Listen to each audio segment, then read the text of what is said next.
চলুন আজ একটা নতুন ইংরেজি শব্দ শেখা যাক, ডিভিএস। কখনো কি এমন হয়েছে যে কেউ বন্ধু সেজে পরে ধোকা দিয়েছে? বিষয়টাকে ভালোভাবে বুঝতে চলুন রহিম আর করিমের একটা গল্প শোনা যাক। ওরা দুজন স্কুলের একটা আর্ট কম্পিটিশনে যোগ দিয়েছিল, যার প্রাইজ ছিল একটা নতুন সাইকেল।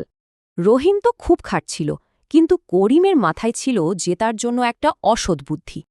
তো প্রতিযোগিতার ঠিক আগের দিন করিম ইচ্ছে করে রহিমকে ভুল সময়ে আসতে বলে। আর এর জন্য রহিম কম্পিটিশনে আসতেই পারল না, আর করিম চিটিং করে সাইকেলটা জিতে গেল। করিম জেতার জন্য যে এই অসৎ রাস্তাটা নিল, এটাকেই ইংরেজিতে বলে ডিভিএস, মানে ছল চাতুরি করে জেতা।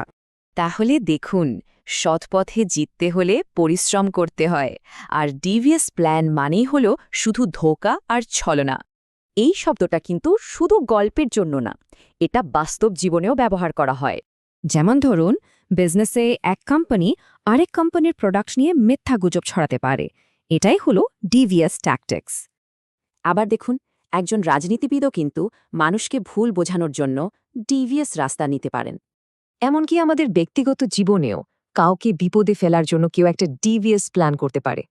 তাহলে এক কথায় ডিভিএস মানে হল অসৎ, ধোঁকাবাজ আর এমন কিছু যা বিশ্বাস নষ্ট করে দেয়। এই ডিভিয়াস স্বভাবের কারণে কিন্তু বিশ্বাস আর একসঙ্গে কাজ করা দুটোই নষ্ট হয়ে যায়। এখন প্রশ্ন হল, এই ধরনের ডিভিএস প্ল্যান থেকে আমরা নিজেদের বাঁচাবো কিভাবে?